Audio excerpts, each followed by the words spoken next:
Good evening. I'd like to call this Thursday, February 15th, 2024, meeting of the Finance Committee to order.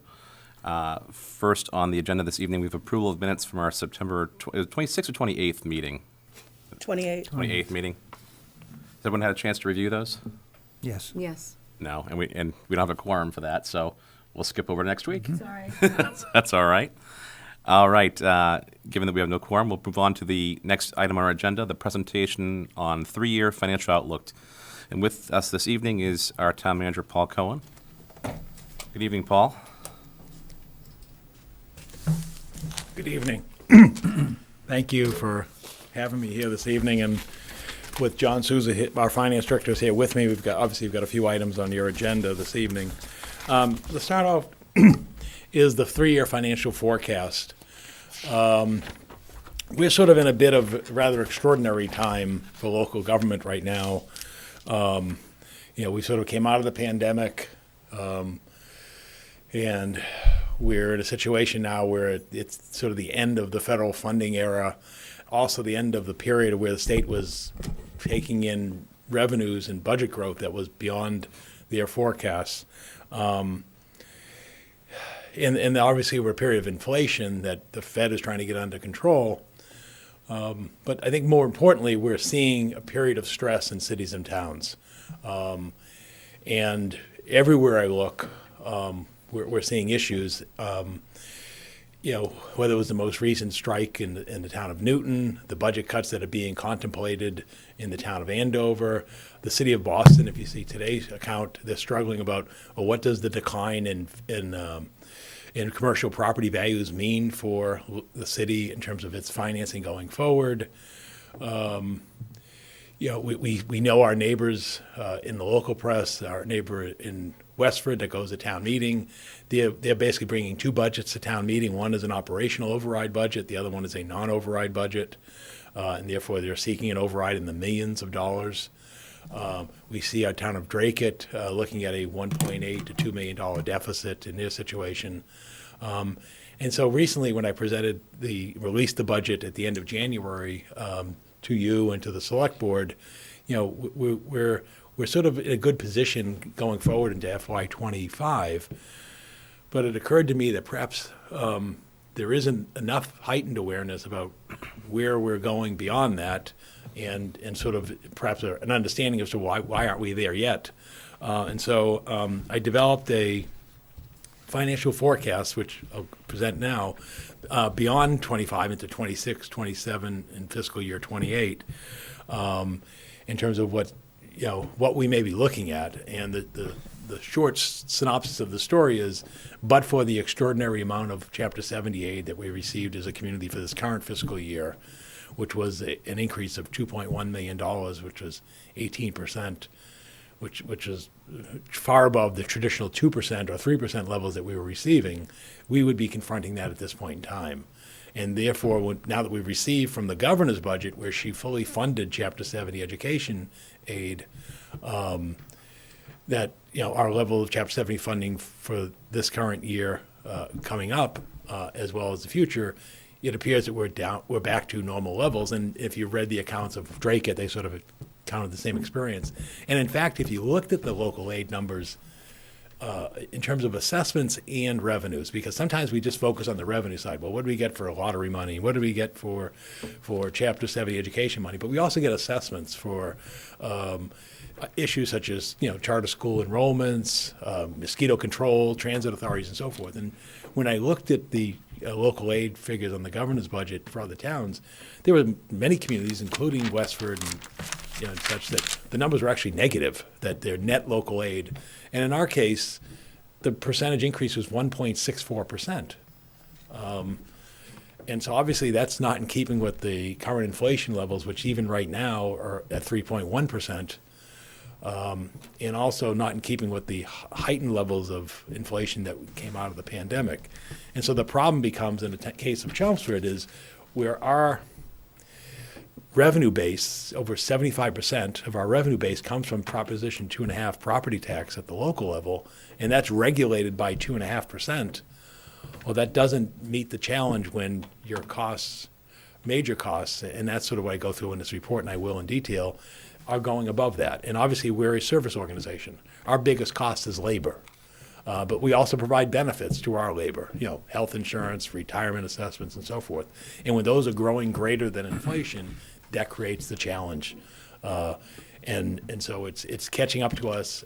And then again, when I read accounts of discussions between the local government advisory committee and the governor that even took place this week, and you just see it everywhere. Out in Western Mass, they're looking at it, budget deficits, and it all comes back to the case of what I think has happened is the partnership that was with cities and towns that traditionally has enabled towns to maintain their operational status, in the 40 years of Proposition 2.5. That partnership from the state has weakened. And I think also the disappointing part is when the state passed the fair share law or the millionaire's tax, however you want to confer to it, and they said that those funding sources would go towards education and transportation.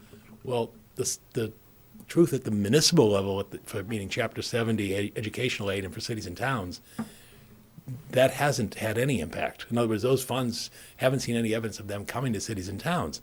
Now, that's not to knock the state for its initiatives. I mean, what they've done with those monies, you may have read or aware about, is they providing free community college for students 25 and older. They provided a free school lunch and other school nutrition services for every child who goes to school in the Commonwealth. And then most recently in the proposed budget by the governor this year, she's proposing to fund preschool initiatives in gateway cities. And again, there's certainly merit in the understanding as to why those things come up. But the problem is how does it help the cities and towns and school districts who are basically doing the fundamental core challenges of operational services in this period? And that's the struggle. And that's what you're seeing taking place. And again, it's going to hit us. And so what I did, and you'll see in the analysis, is I didn't want to just do a cursory thing, say, 2.5% doesn't equal 4%, because you could do that it's just speaking out loud. But what I did is I looked at the budget drivers in our budget, and then I said, well, let's look at those individually and then see how it comes out in the aggregate. And that's what this 21-page slide report was intended to do, was to just sort of take a dive in and then look. And the way to do that, and why I took a 3-year period, is 3 years is a reasonable period of looking out and looking back. And the reason for that is, if you look at a 3-year period, there is a little bit of certainty going forward. But looking back, our labor agreements run in 3-year periods. But as we know, they don't often settle in the initial year or a given year of a period. So therefore, if you look at the 3-year cycle, it gives you a sense of the trend. And therefore, you don't get the anomalies. The first year, the monies weren't expended because the contract wasn't settled and so forth. And it also just gives a contemporary flavor. So that's sort of where we're at. So again, what are we looking at going forward? While staying on top of labor, all of our labor agreements expire at the end of the upcoming fiscal year. So when we're sitting at the school administrative offices in 10 months, in November, December, doing the tri-board meeting and looking for the FY26 budget, we're going to have to do some projecting or discussion. And some of those discussions will take place in executive session between the select board and the school committee in terms of, well, what funding do we allocate towards labor agreements for the school department, because the school committee, as we know, those agreements don't go to town meeting for funding, but we have to provide the funding for them to negotiate and set those funds aside. And I think we have to be realistic of what the market and climate is. So it is a real, coming soon, a task that we're going to have to adjust. And not to say that the world may not change significantly between now and December, because we know that it is. I mean, we're still in a period of political dynamics in terms of a federal election, and we're also in a period of some world uncertainties and how they may impact energy markets as well as economies. Well, obviously, there's strife amongst nations and so forth. So we're in a period of a little bit of global uncertainty as well. But then also we see, as we said, at the local level, we see the trends on state revenues. And my concern on that was, if you remember, Massachusetts was a leader coming out of the economic downturn. And what I'm concerned about is I hope that we're not the leader going into an economic, contraction. And again, if I knew those answers, I wouldn't be standing here this evening. I'd be in some very large building in New York City, trying to help, the country and the economy. But Paul, so can I ask you a again, question? go ahead, sure. So the state is changing its apportionment from a 3-tier to a 1-tier, right, which is going to be sales tax, starting in 2025, which should be a pickup in revenue. Have you heard anything on that? Like how Yeah. much they're expecting on that? No, we haven't heard, and I think that's part of the, challenge is all we're hearing is they're looking into the reasons for the revenue shortfall, and they're still trying to forecast changes like that going forward. So I just don't know, and that information hasn't been shared with me, and I don't have insights as to how that's going to be. I mean, we do know this was sort of the first year of the new tax breaks or the tax system that the state made as part of the competitiveness several months ago.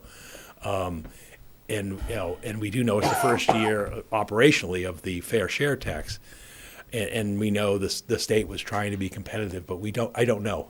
Short answer to the question is I don't know, and I haven't received any information Yeah. what's going to happen So with what's that. happened, just so you guys Sure. are aware, the state, starting in 2025, so most states in the United States, you have like nexus based off of sales, right?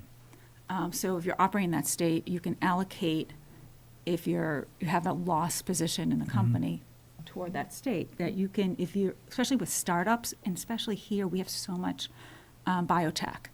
So you have companies that are not generating revenue and have hundreds of millions of dollars of losses. So you portion that to the state, right, because they're here. And before you could apportion that because you had a presence here, you have people here. Now you have to do it, they're changing it to sales, which is almost the whole country is that way. However, what that means is a company that's in biotech that will go maybe 10 years before they hit sales, before they get FDA approval, is accumulating deferred net operating losses. So when they go positive, they apply those losses to the revenue. So the state doesn't get it. So just conceptually, like I know, working in this field, that's a huge loss to businesses, right, on the business side. So there has to, I would think, be a huge upswing for the state. And I'm wondering if they've given us any indication of it.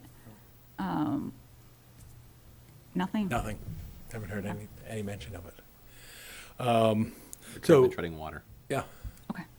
Yeah. So again, bringing it back to the local level, again, we're dealing with inflation. As you saw, and too bad Dave's not here with us this evening, he sat through on the capital plan committee that John chaired.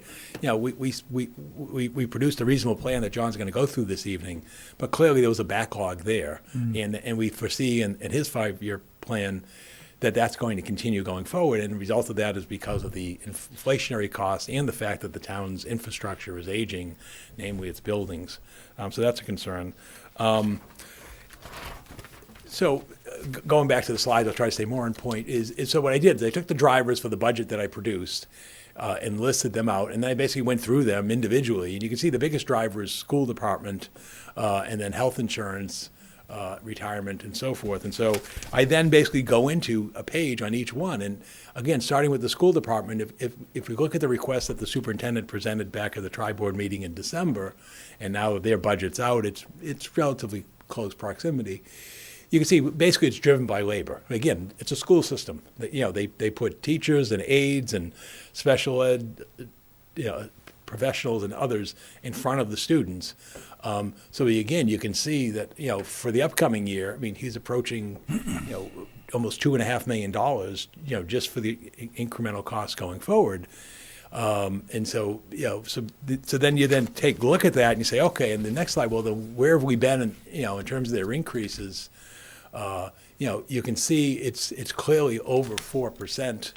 in the last 3 years, if you average it out, and obviously trending a little heavy, then I look forward and I tried to, look at the analysis he provided and recognizing the labor market that we're in a period now with labor shortages, higher cost of living, because inflation is still running high in terms of, well, what might those things be?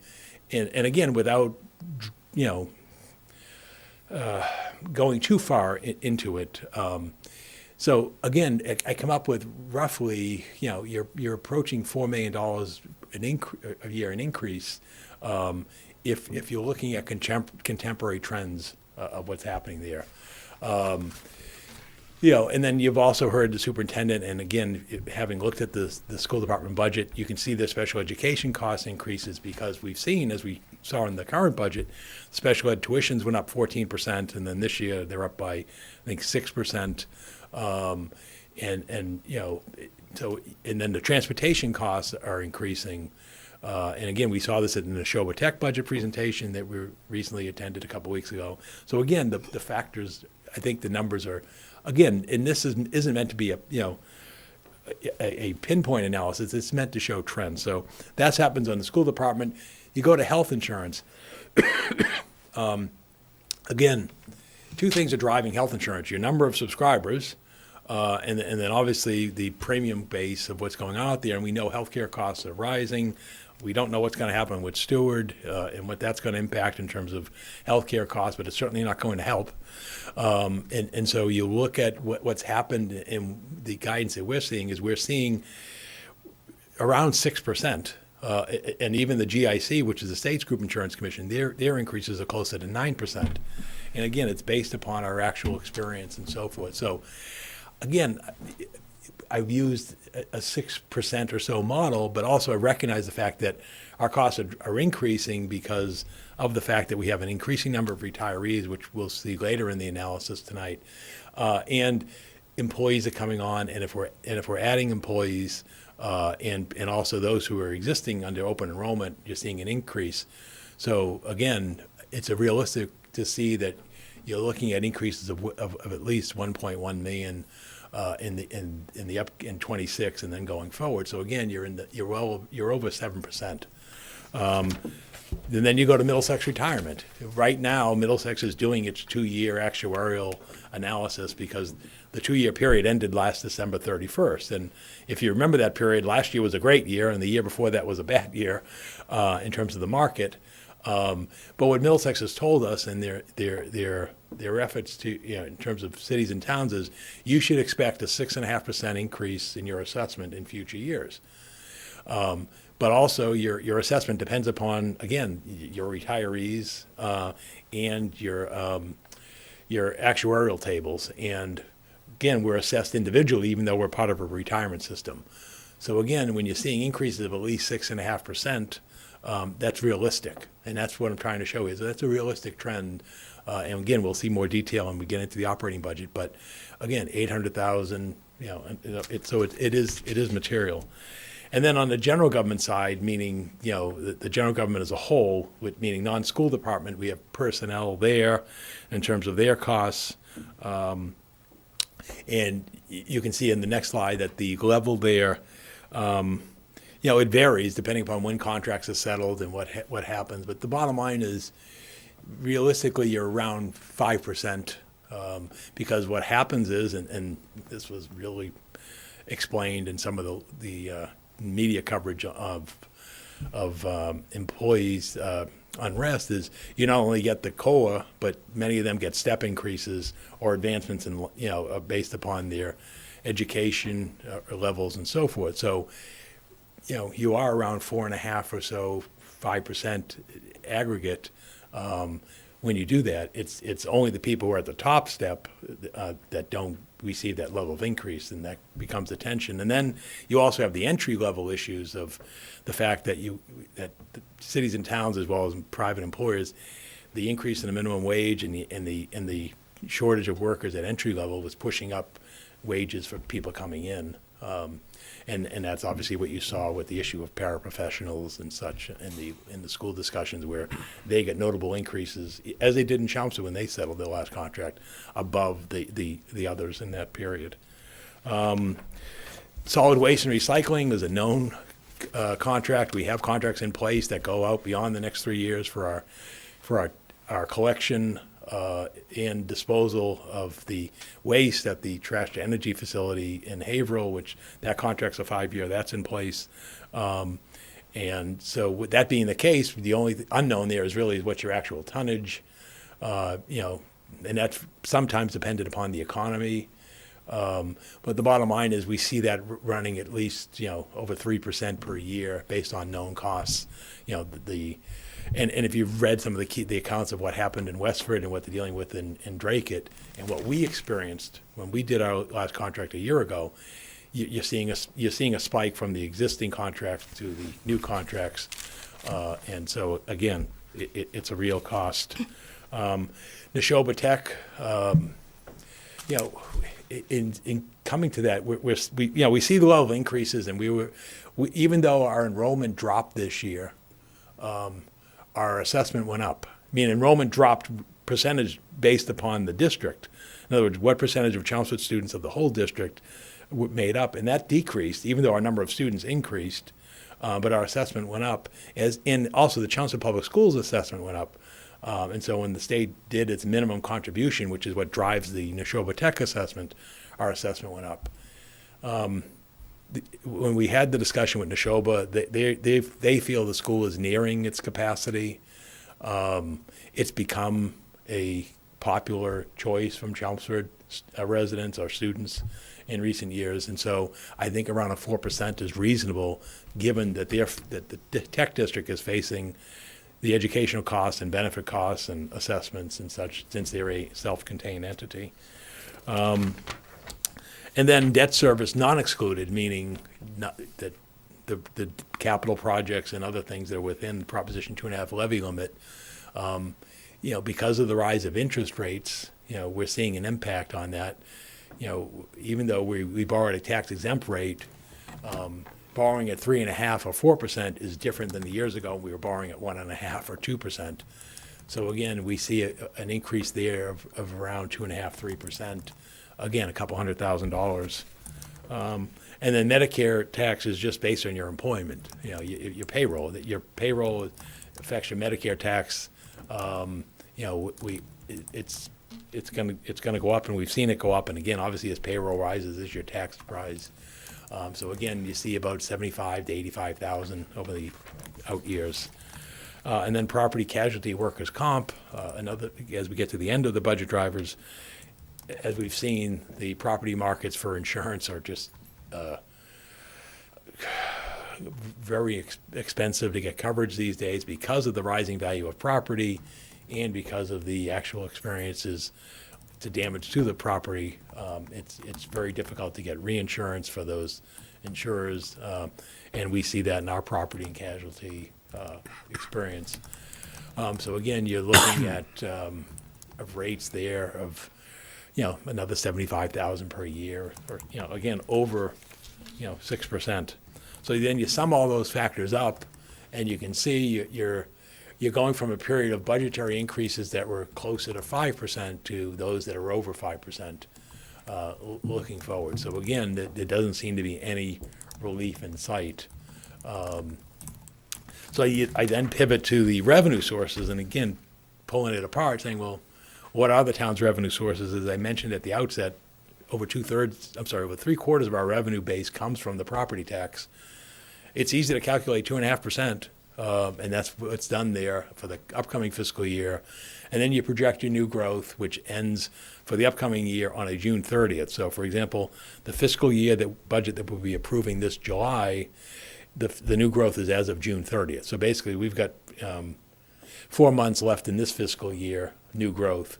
It gets calculated over the summer, and then it gets certified to the state and then approved in the tax rate in the fall.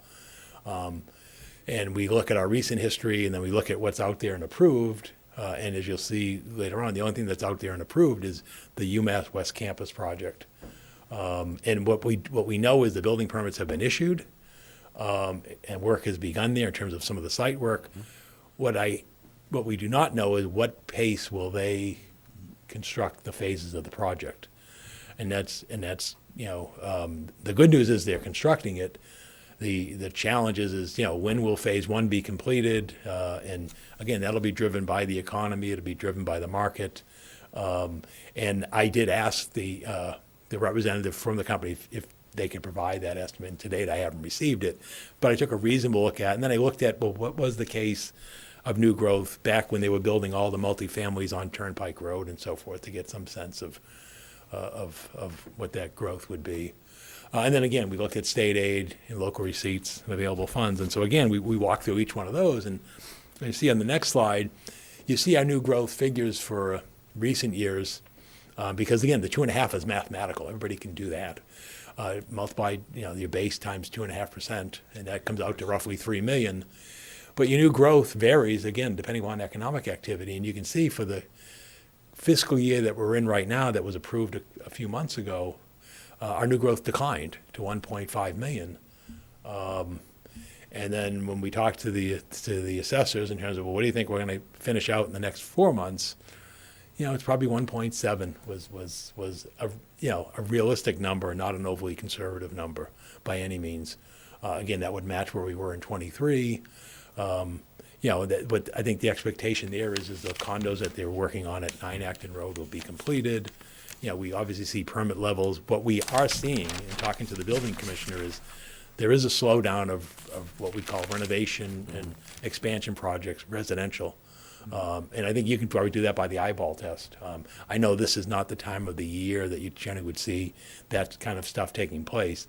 But if you think back in the fall, things did slow down. You just didn't see, and again, that's probably tied to interest rates, right, and what's going on there. So that's what the Fed, that's what the Fed was trying to do. Yeah. So again, when I do that going forward, trying to account for the West Campus, I'm using 2 million in the out years, figuring they'll come on in a stage, and if you take those numbers and divide those out, it's probably about $1 million, right? If it's 1.7 and there's nothing else going on. You basically take 300,000 for each of those next out 3 years, because again, by this spring for the upcoming year, there's going to be nothing there. It's just site work. So then you're hoping, well, what will be completed by, June 30th of 2025? So again, I did 300,000, 3 times 3, it's almost $1 million. Who knows? It's left to be seen, but I didn't want to not account for it. So that's what happened with the property tax. With net state aid, again, you see the anomaly in 24, the current year, that was 15%, and as we talked about, that was in receipts of, from the Chapter 70 application under the Fair Share Act. But it's not happening in 25, so you see it goes down to 1.6 in net state aid. And then what's going to happen going forward? Well, I don't see how, I think 3% is maybe it's a little optimistic, but again, I don't want to come in and just talk doom and gloom and just say, and then all of a sudden it's like, oh, never mind, everything is fine. So we looked at it and said, will there be some initiatives at the state level? Who knows? I mean, I don't envy what they're wrestling with, trying to deal with the MBTA, trying to deal with the migrant population issues, trying to deal with, their own cost of operations, and, they have operations that they've got to provide and so forth. And then, there are also their agenda. And then the other thing you're seeing right now is you're seeing an exodus of state representatives who are basically saying they're not running for re-election. And so that creates uncertainty going forward as well, because you don't know where that's going to bring them. So I just said 3%. There's no magic there. That's why you see the blank columns to the left. I just said, hey, take the number of what we had and do it by 3%. And that gives you roughly 600,000 per year. Local receipts were a little better. The big thing on local receipts, as you know, is motor vehicle excise. That's more than half of our local receipts. and we watch it. Everybody, probably all of you in the room, probably got a bill from the treasurer's office, collector's office, at least one. And we looked at that, and it did go up again this year. And again, that's probably because of what's happening to the manufacturer suggested price for new vehicles, because that's what the tax is based upon. It's not based upon actual used car sales in the market.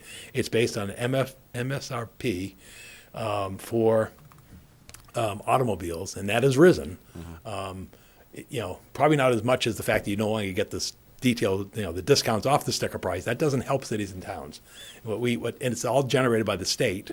So we see the trend, and again, we don't see anything that's likely going to change that in terms of the cost of vehicles going forward. And if people are leasing vehicles or buying electric vehicles, which are more expensive, or just the situation that's going forward, that's really what's driving it. So the other big thing that we have at the local level is meals tax. I mean, it's dwarfed compared to the motor vehicle excise tax, but we have seen steady growth, and that's because, as you can see, the cost of dining is increasing, and in fact, you see the pushback at McDonald's now because some places they're selling hash browns for $3 and McChicken sandwiches for $17. Anyway, the bottom line is there's pushback there because of the rising cost for meals, and that goes with that. So again, we tried to be realistic with that. And the other one that's major at the local level is permit activity. The permit's in now for West Campus, all phases. So that's in. It'll be in this year's local receipts. I can guarantee you, as I'm standing here, and I sat with the town accountant a couple of days this week, and Darlene, and we know we're going to meet our revenue numbers for local receipts this year because the permit is in for the West Campus. But that means it's not a recurring revenue, and so it's not going to be. It's not as though.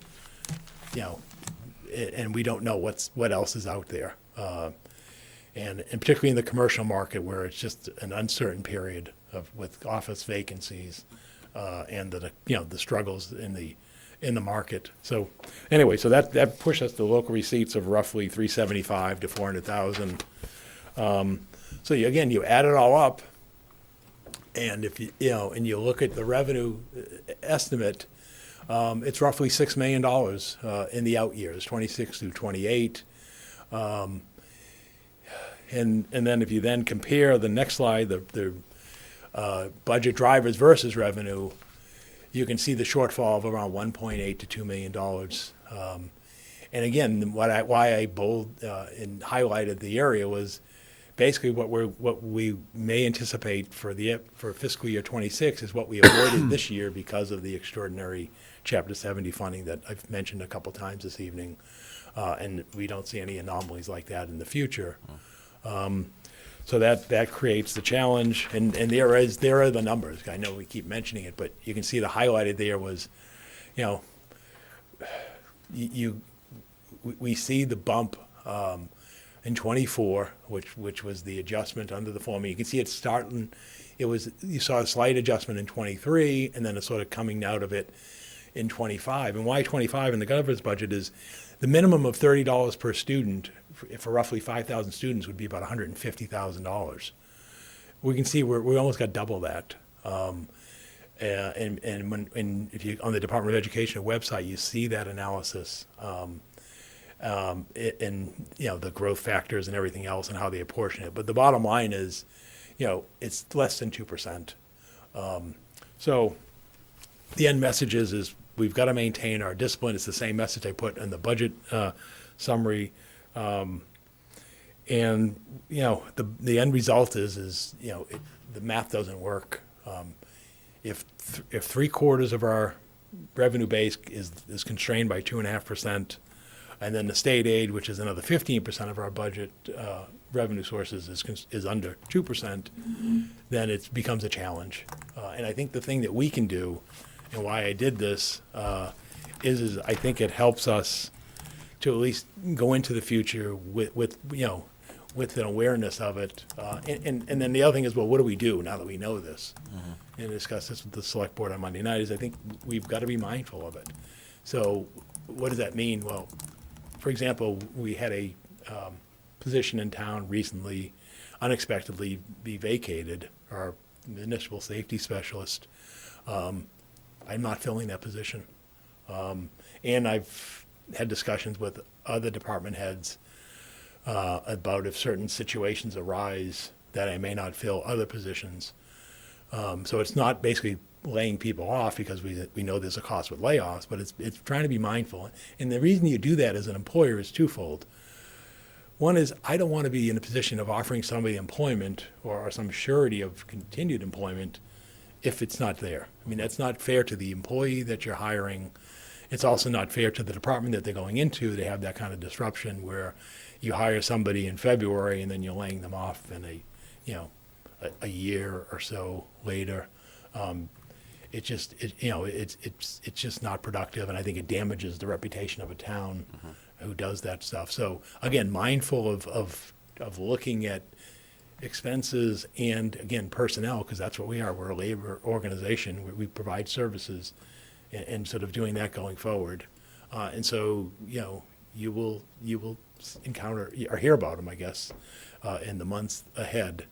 And it's not because we've got ample of extra people sitting on the sidelines. In fact, it's the opposite. I see the stress that's going on right now in the clerk's office trying to deal with early voting and with vote by mail. I see the stress that's going on, in the assessor's office because they've lost an employee and they're gearing up for a revale next year. And I see it in the collector's office where John lost one of his assistants to a neighboring community. It's great for those people. In both cases, these people were elevated in their positions, and it's great career advancement. And we obviously look at that in succession planning. But you see the stress that it has. And then the other thing is we look at what we should be looking at is all areas. One of the things I mentioned to the select board the other night is, perhaps our permit and fee schedules. I mean, it's not going to solve the problem, but at least, you look at everything. As I mentioned to the board, the town hasn't adjusted its liquor licenses in years, and we did provide some relief during the pandemic. But if, perhaps now is the time to look at and do the analysis, because I think you're going to see it. I mean, I know you're seeing it. We're going to see the benefits and pitfalls of what other towns have done because they're sort of adjusting it in a year ahead of us. I know and why I can say that is I know in talking to Denise Pigeon, the superintendent at Neshoba, she said, Paul, aside from you and Air, everyone else is really struggling right now, balancing their budgets. So again, we get to look at what all the efforts that are going on in places like Westford and Groton, in their case, or in Andover, as I mentioned earlier, or Dracut, and so forth. We'd also be curious to see those communities that have excess levy capacity, such as Lowell and Billerica, to see like what can they really increase their property tax by, even without being at the levy limit. So that's what we look at. So we look at our fees and permits and activities and expenses. But I think the other thing we've got to look at is communication with our legislative delegation, and basically saying, look, we're the level of service that impacts residents. The state values public education. We're the public education provider. We're the provider of roads, and transportation in the state, by and large, the local level, and we really need a stronger partnership. I think if you read the story today, and I'll conclude with the city of Boston, and they were talking about it was a story about the decline in the commercial base, and you looked at the percentage of the city's budget that was funded by state aid going back 20 years to where they are today. Much like Chelmsford, it's declined significantly, and I think there's a message there. And I know nobody likes to deal with those challenges, but it's a reality, and the reality is coming here. And so anyway, that is the outlook, and I thank you for taking the time and patience to listen to the thoughts that I have about this, because it is very important. And the one thing that I've always tried to do is give an advance notice or a heads up, because I think that's the important thing to do, is rather than react to a crisis, is at least see going forward, hey, look, there's some things, you can look at. And that's what we did with the ARPA monies, and that's what we did even with the monies we received this year unexpectedly for Chapter 70, is we tended to look for one-time investments that were meaningful to the town. I mean, we've done some good investments in capital and our roads and so forth, infrastructure, equipment. And I think, so again, if we're off and things do get a little bit better, it's not as though, we'll just be flush with cash and not knowing anything to do with it. We really are, we do have competitive needs, and the one thing we're not going to do is live beyond our means and face that cliff. And that's something that's scary, is you're seeing communities look at one-time revenues and other assets to sort of get them for the upcoming year. And I understand that, the rationale, but that's not a sustainable pattern. And so we've got to look at, with our eyes open, and I promise you I'll keep the dialogue open with you and the select board and school committee and others, because it is going to be a challenging 12 to 18 months in the foreseeable future. So thank you for listening to me, and Thank you. and I look forward to the discussion in the weeks and months ahead. Thank you. Now, Paul, You want me to go back to the 25 budget real quick? so I'll try to be a little less verbose. now we have review and discussion of the Yeah. town manager's draft fiscal year 25 recommended operating budget and draft annual Springtown meeting warrant articles. So Okay. let me pull up.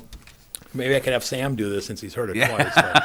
But anyway, Yes, I have, but that's I'll do okay. this. But I'll let you load the file and go from there. But yeah, I presented the budget on January 29th, and I think at that time I noted that it would be subject to revision as time moves on, and it will be, because things will change in the weeks and months ahead as more information becomes available. Unfortunately, as we go into town meeting at the end of April, on the 29th, the House will just be finishing its budget. So that, will really be in real time, but then the Senate won't do its budget till May, and then hopefully they'll get a budget done by July, because they're all they're gonna go off, it's an election year, and they've got to finish the session and so forth. Anyway, coming into this budget, we used the full levy capacity under Proposition 2.5 for the property tax. We utilized the governor's budget because that's the best information that we have available to us, and recent years have shown us that that's a reliable basis which to move forward. So the total budget is $162.6 million. Again, we use the entire $125 million in property tax levy capacity, which is about 3.44%. Again, 2.5% plus growth. We use the governor's local aid numbers. Again, on a gross level, it's 1.87%, almost 400,000 on the revenue side. Local receipts, we have an increase of about 3.6% of 435,000 to 12.5 million. And available funds, 3.8 million. So again, looking at the relative proportion of it, if it's 162.6 million, 125 of that is property tax. The state is 21.5 million, local receipts 12.5 million, and available funds 4 million. So that just gives you a sense of proportionality to it. Again, I just felt I couldn't emphasize this enough in any of it. It's Chapter 70 education funding. That is the request, and in fact, the municipal association is asking for $100 per student. Again, not that it's going to meet the educational cost, but it's more realistic. Unfortunately, they've asked for that for repeated years and have not received it. But we did see it when the state was running surplus. They did bump it up from the $30 per student, to 60 or 70. And again, we'll see where that brings us. So that's where that is. And again, the next slide is that same chart, which we don't need to dwell upon. So you go again to the budget highlights. The Chelmsford Public Schools funding increase is 4.5%. This was less than the amount that the superintendent proposed at the time of the tri-board meeting back in December. I don't have the benefit of having the detailed school budget, because when I released my budget at the end of January, that is sort of one peculiarity of the charter. It says, well, I should draw upon the school, but it's not there. Yeah. The calendars don't align. Their budget hearing is a week from Tuesday, on the 28th of February. The superintendent just released the budget last week. I was there, and I have a copy, and that's what I provided to you. Again, there are items that they left on the table that are legitimate. I appreciate the fact that the superintendent met my funding target level. Are there things that I disagree with or would do differently? Sure. And I think if I asked all of you, would you do something differently with my budget? You'd say yes. I mean, that's just the nature of judgment. But it's a solid budget, and again, they're facing the challenges of the fact of increased special education costs, and still dealing with some of the educational impacts of coming out of the pandemic, particularly at the literacy level, and also they're introducing a new math curriculum. And again, you'll hear this in detail if you either go to the budget hearing and or when the school committee comes here and presents their budget. Again, Neshoba Tech, they released their budget. Sam, Dave, and I, and John, we had Virginia, and we all had a nice breakfast. And I think it's a fair assessment to say, I mean, there's no frills in their budget. I mean, they basically are funding the minimum contribution, and they're facing challenges to their infrastructure. But the good thing, and I think the best news that came out of that whole meeting was they're not looking at a new facility anytime in our lifetime.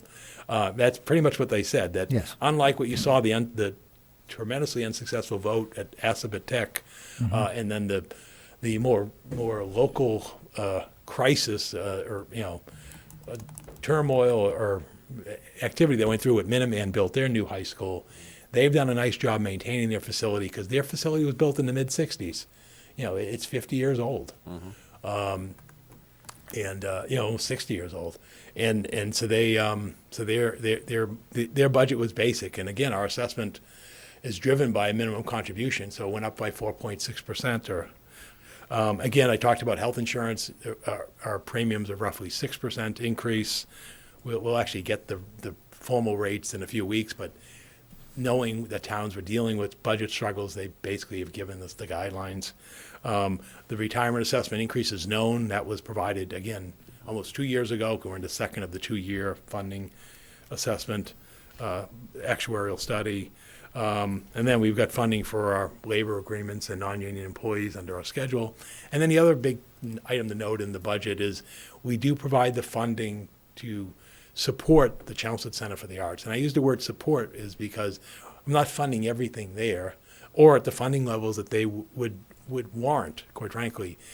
Basically, we're providing what I'd call the essential overhead. Basically, we're funding the salary for the director who's basically we're getting a discount on because she's constrained by her retirement earnings, and the technical assistant and some of the utilities and overhead. And then they're generating revenue from the ticket sales and activities that they're providing there. And covering their costs for promotions and marketing and expenses and so forth.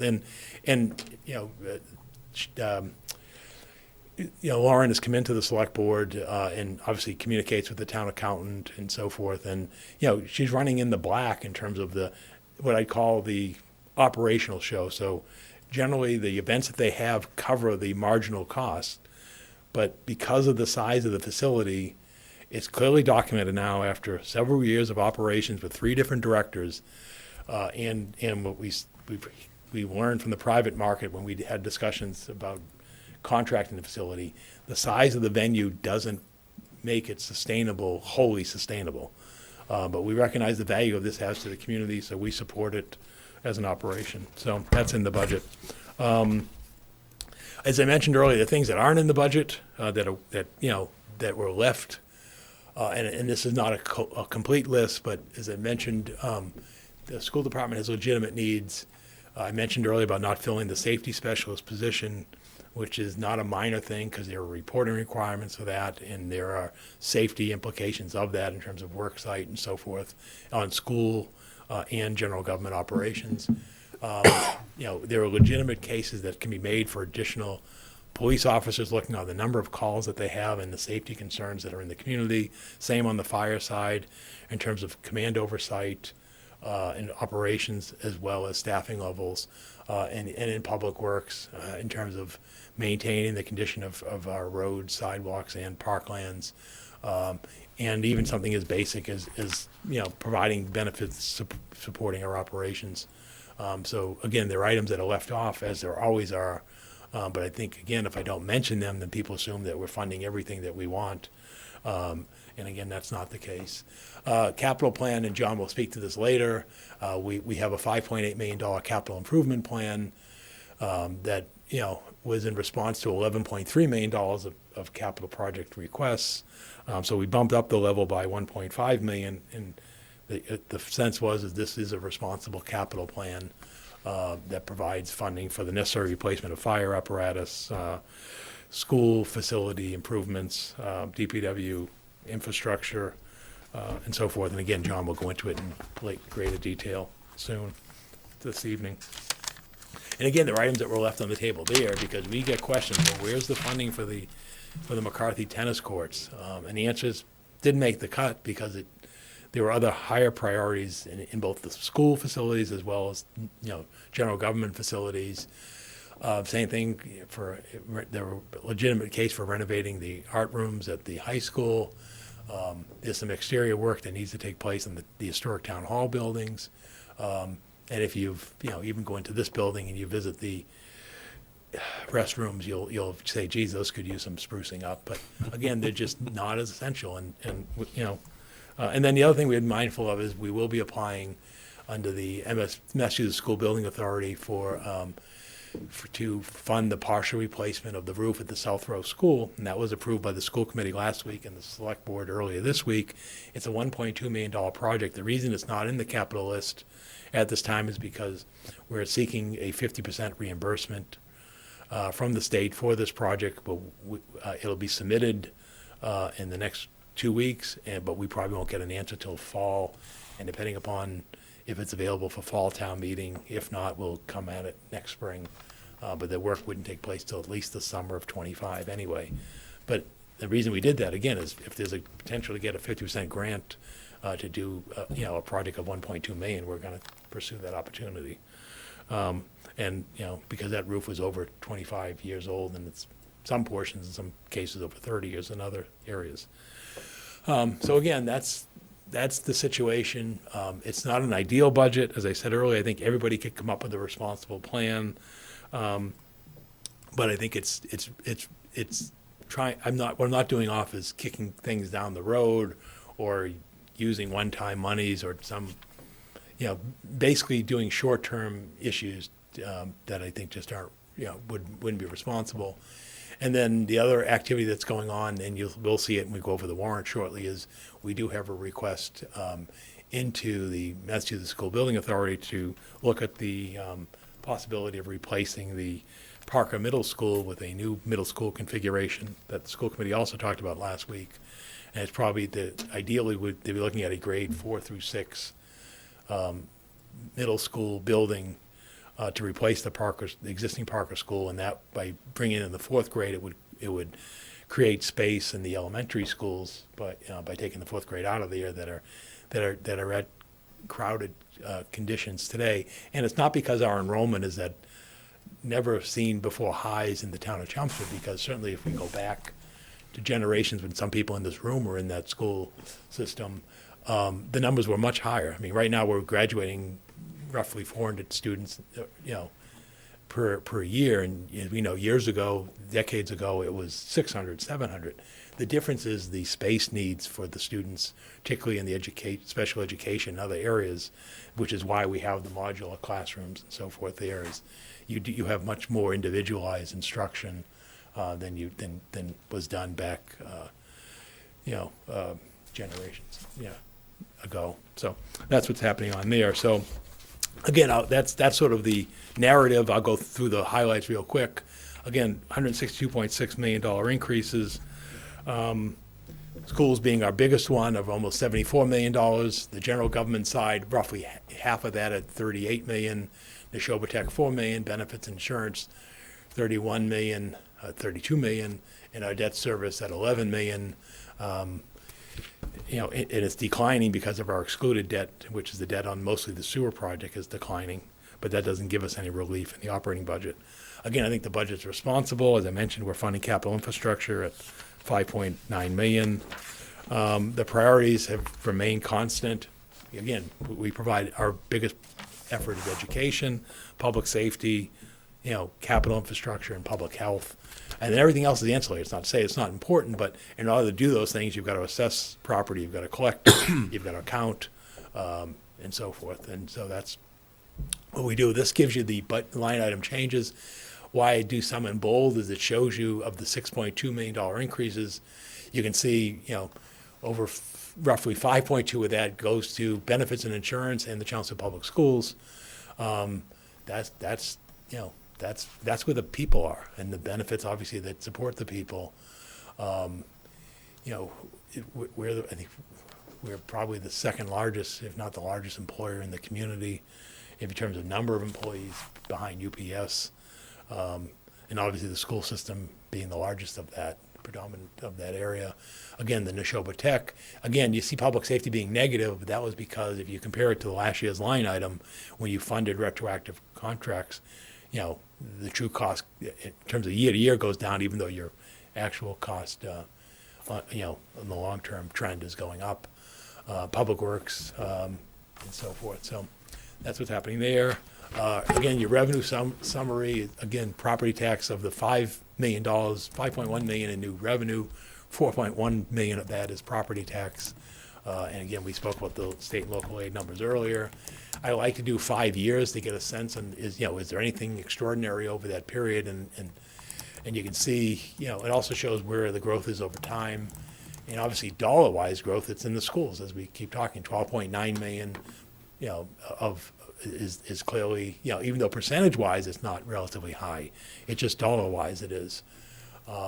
Public safety, DPW, benefits and insurance, 27% over 5 years, $7 million.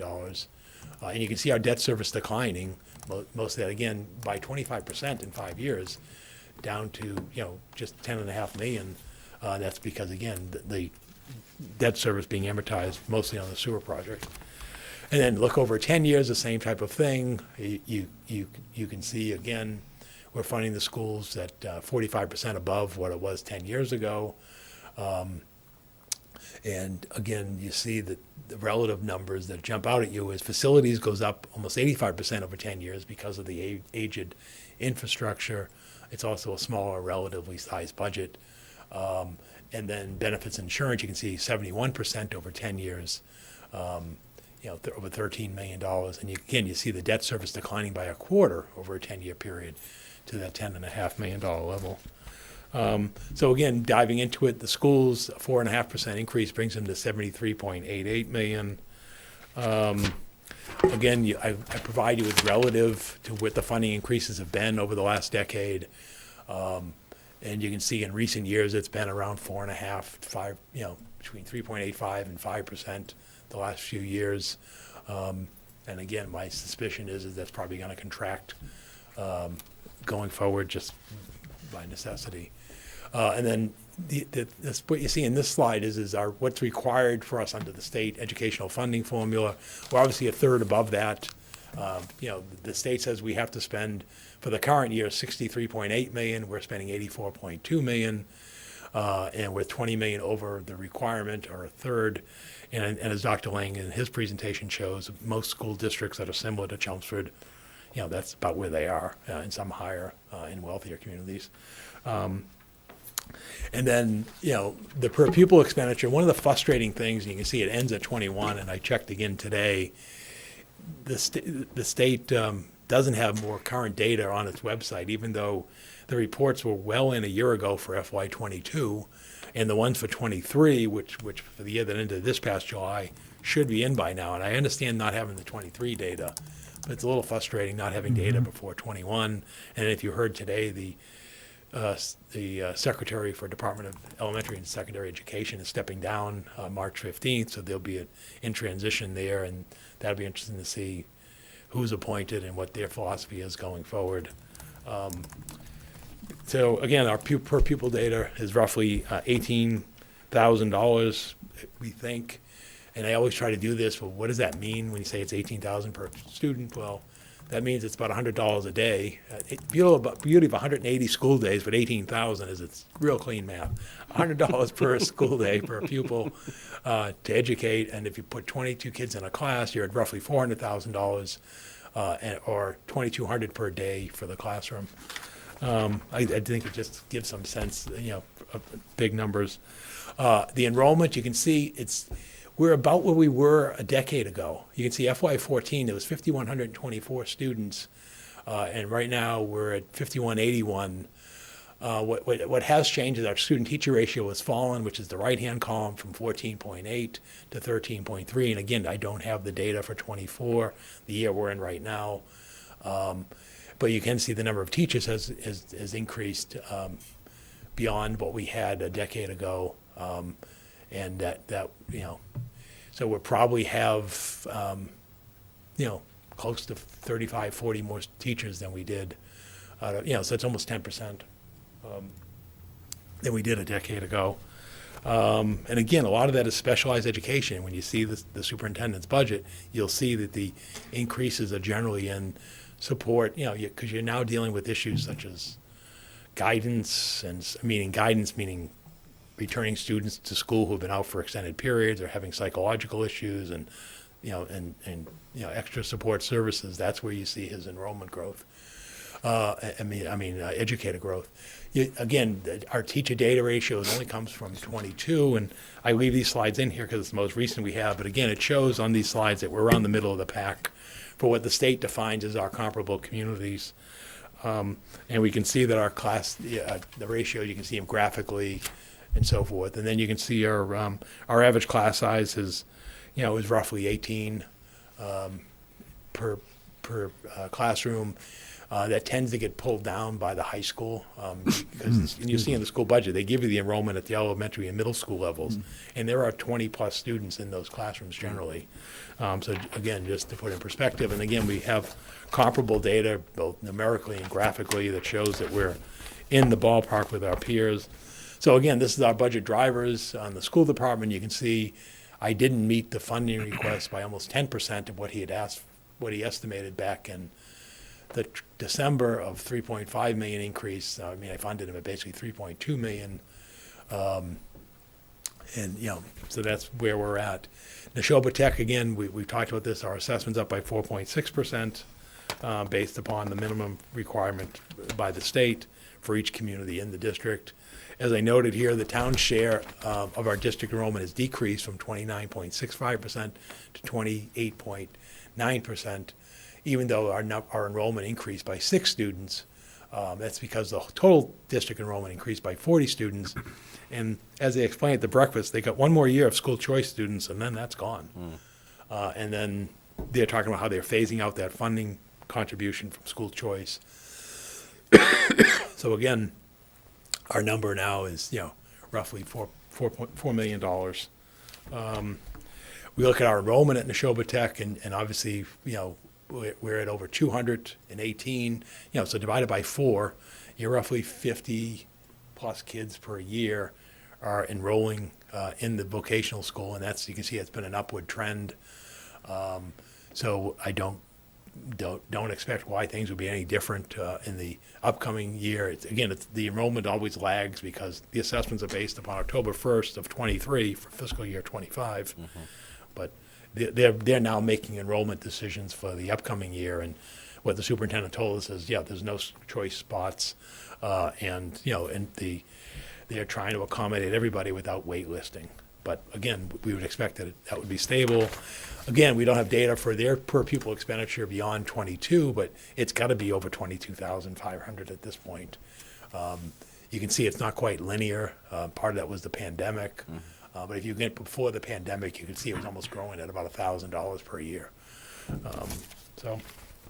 And again, we did the presentation. Her drivers are very similar to ours: contractual increases, special ed staffing, building maintenance, tech materials and equipment, and other vendor contracts, such as school busing and transportation and so forth.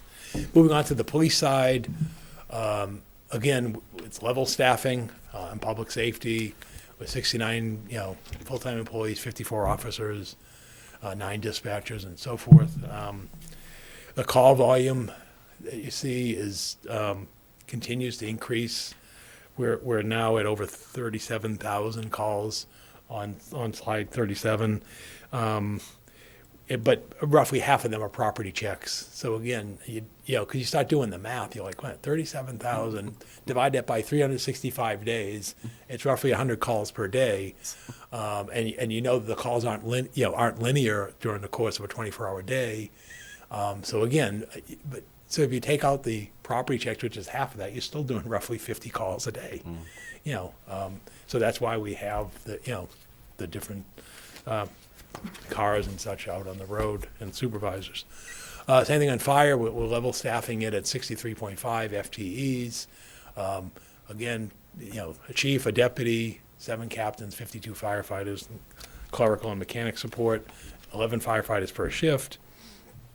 Same thing, you're seeing their call volume increase, to over 6,300. And again, roughly 2/3 of that are medical calls.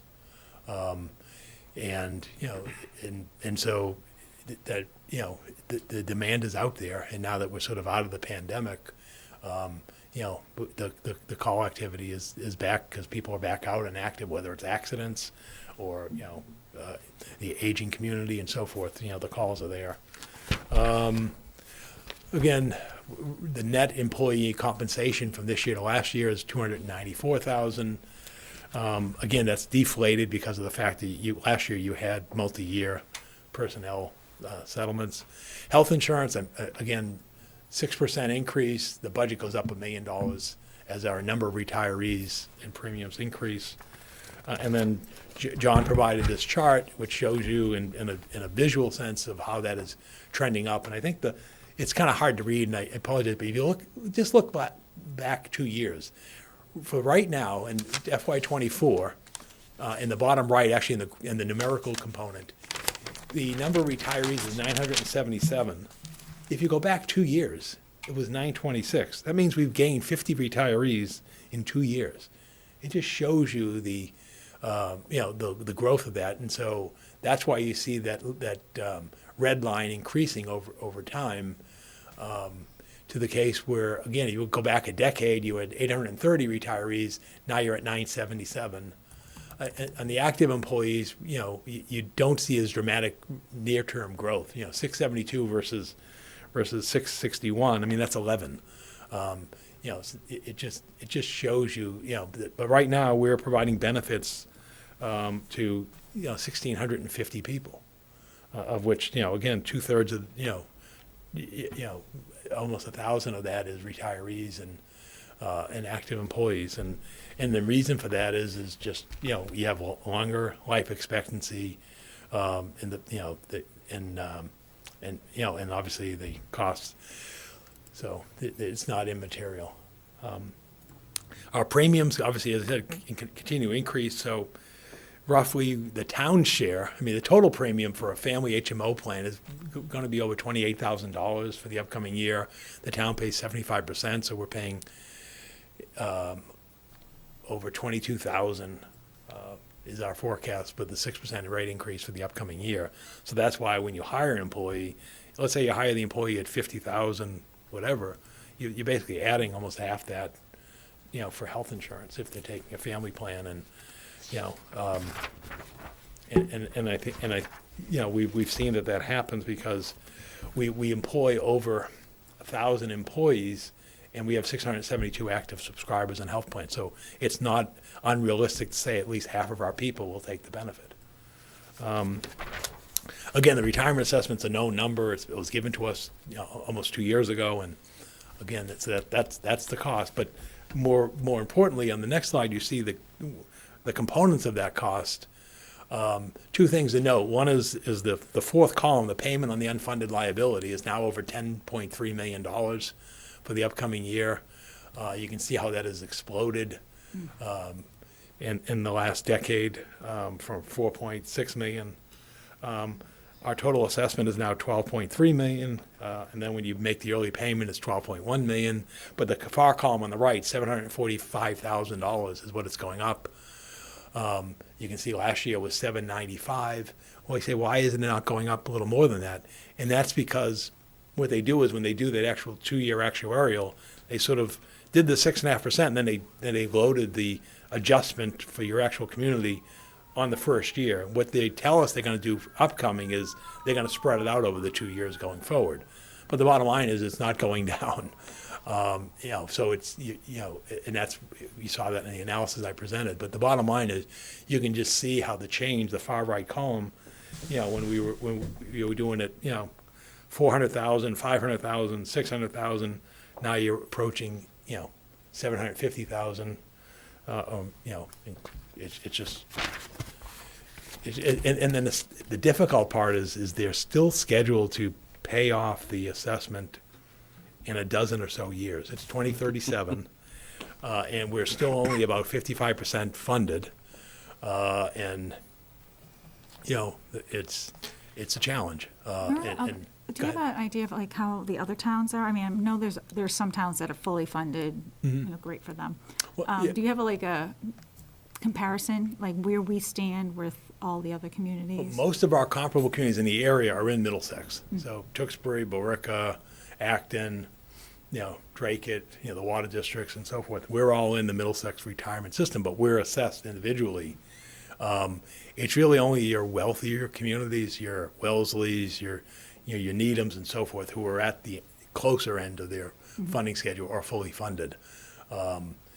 So yeah, it's a challenge. Right now, it's not because of it. It's not. I probably should point out the investments is handled by the state. The PRIM, Pension Retirement Investment Management System.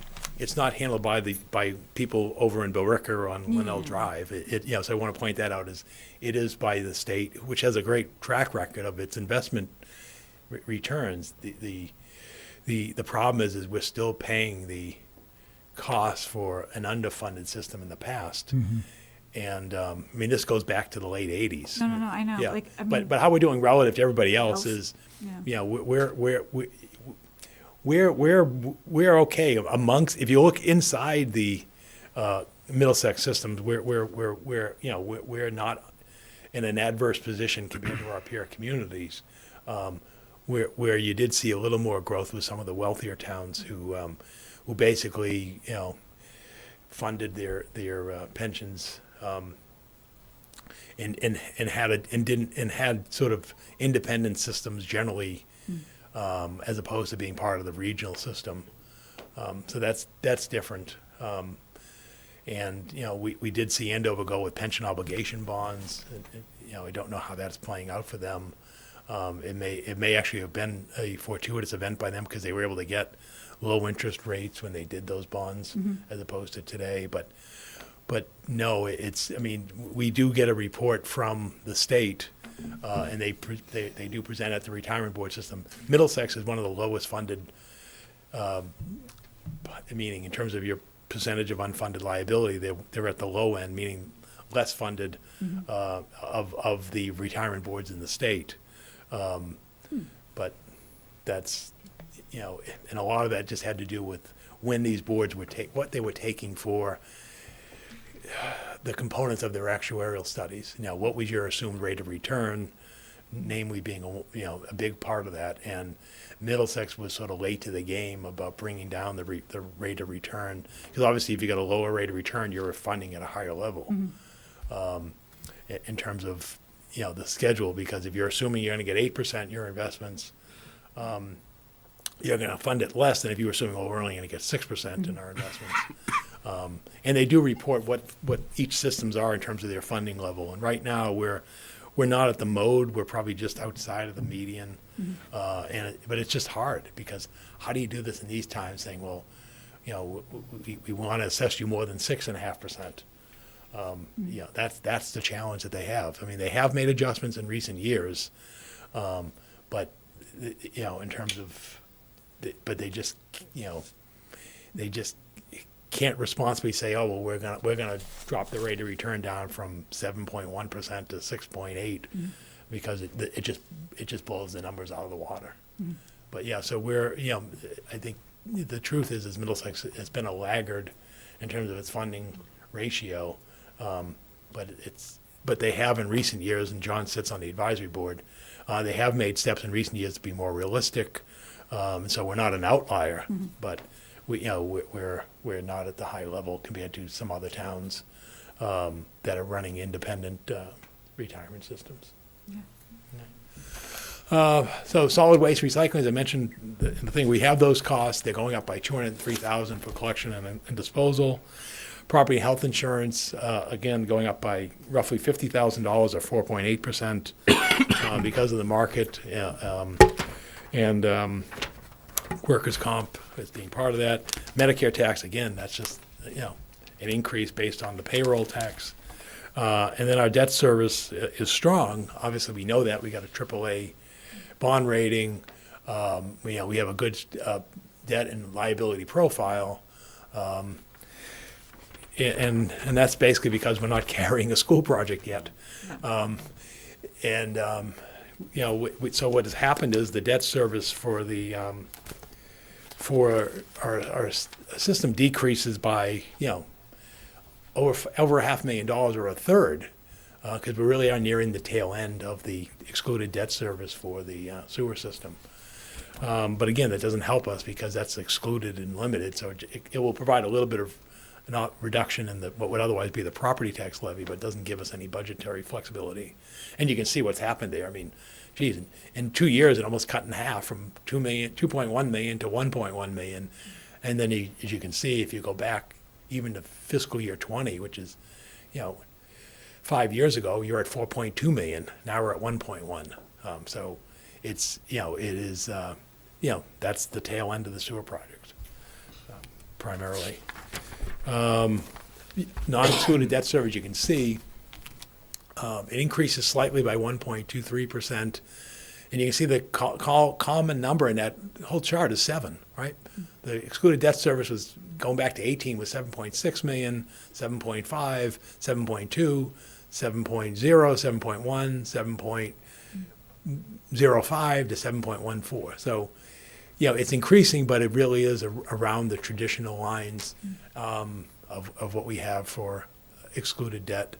So that, again, that was how we were able to absorb the increase in the capital funding into our debt schedule without having a tremendous impact on the overall budget. FTEs, there's a story here. Again, graphically, I used before the Great Recession back in FY08. It also was right generally around when I started with the community, about 17 years ago. You can see that since that time, our, change in general government employees is increased from 240 up to 260, or roughly 20 employees. In the school department, we're at roughly 690 to now 808. Or roughly 116 employees, sort of double the rate of growth on the town side. And then I think what also jumps at you is same thing in recent years, we've added 9 employees. And the ones on the town side, just to point out, basically the 3 employees that we're adding on the town side are 2 from the CCA, the director and the technical director that I noted earlier. They count as full-time employees because they are. And then the other one is a health inspector. Those are the major changes. You can see the schools are adding 13.6 FTEs in their proposed budget. That will be considered next week and presented to you in March. So we went up, you're saying 7.7%, which is in line with what our population went up, right? Yeah, I don't measure by population. Yeah, I mean, I guess so. I didn't 10. I didn't look by population or school population, student population. I just took the raw numbers. I'm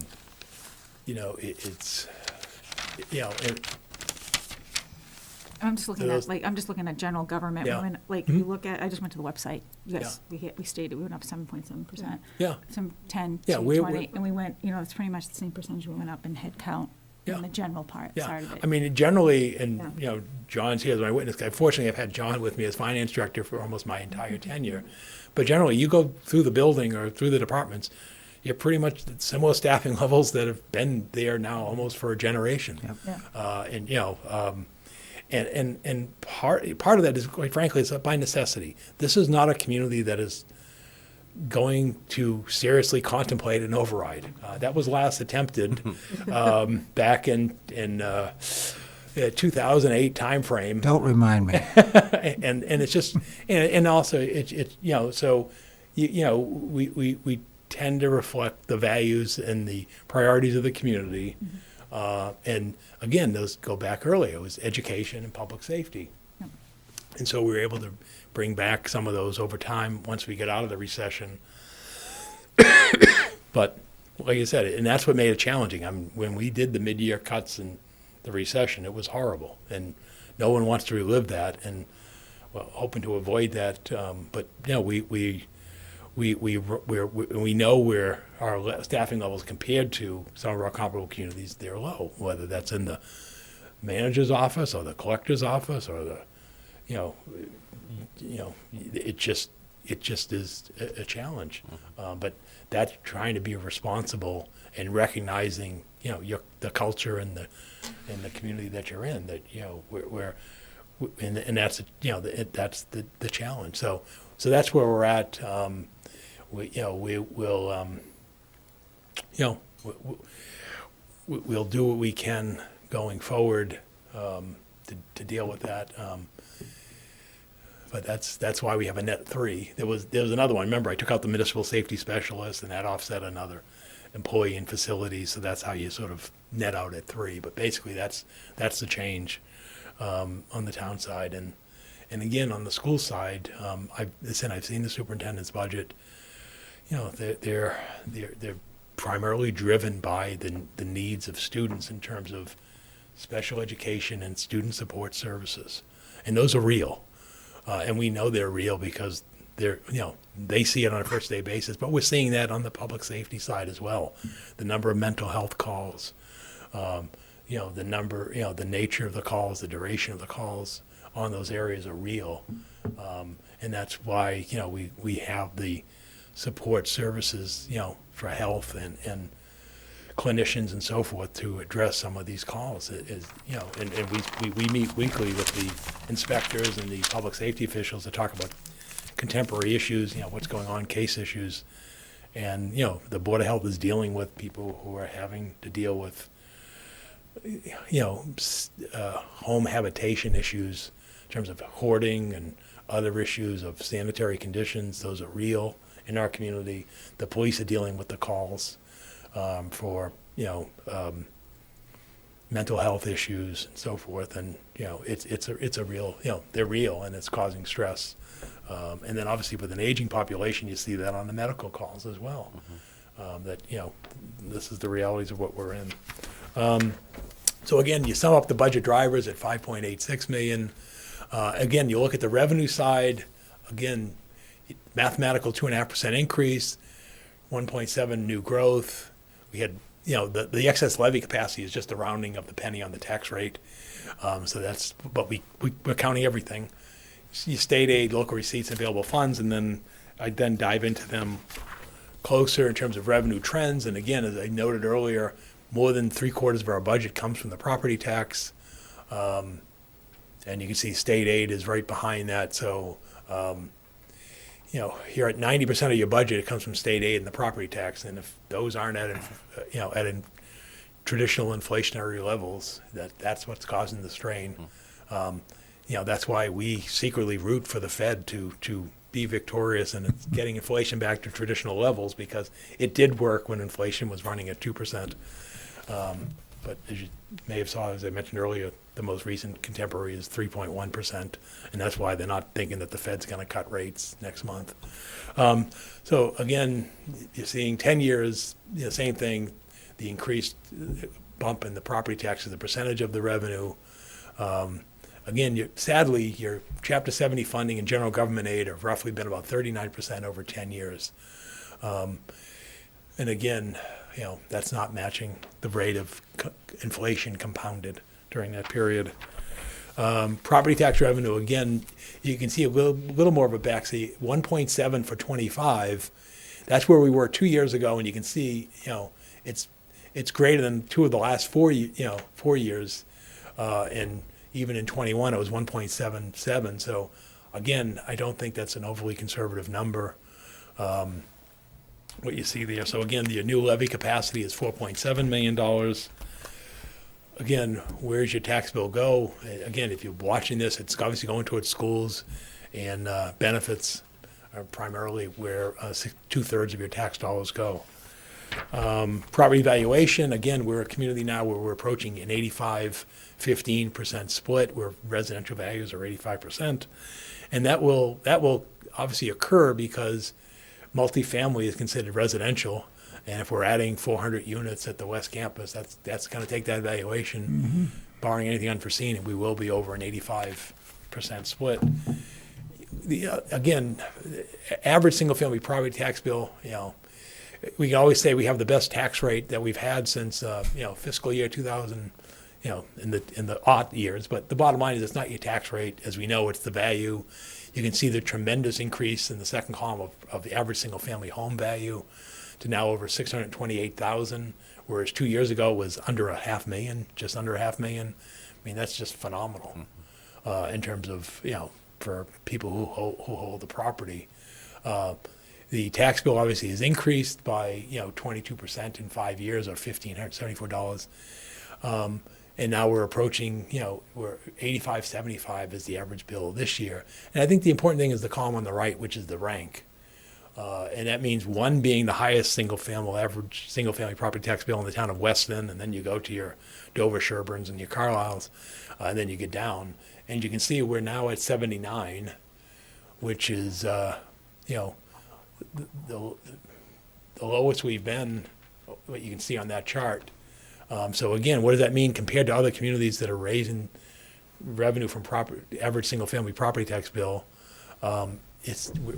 Taxes are high in Chelmsford, but they're high everywhere, and it's not because our residential market is depressed. It's just, we've not and do not anticipate passing overrides for property taxes, and so what that likely means is if things don't change, you'll probably be in the 80s in the near future, if other communities like Westford and other places start, increasing their property tax bill to be ahead of us. This shows the adjacent nearby communities, and it shows you that the average single-family tax bill in the fourth column, how it varies on a given year, and you can see it bounces it up and down. Right now, we were 4% this year, but if you went back last year, Barica was the highest at 9.75%. Tewksbury was higher than, it all depends on the given year where you're at. But the bottom line is you also look at other demographics. What the state does is, well, what's the per capita income of a community, and what's it as a percentage of their income? And Chelmsford is faring pretty well there in terms of relative burden of taxes on per capita income. State aid, again, the two big components are Chapter 70, which is 2/3 of our state aid, and general government aid, which used to be called lottery aid, is roughly 1/3 of almost 30% of our state aid. So those are the two big numbers that are focused upon. Local receipts, again, of the $12.5 million, 5.9 of it is motor vehicle excise, which is why I highlight it. And you can see permits at 1.65.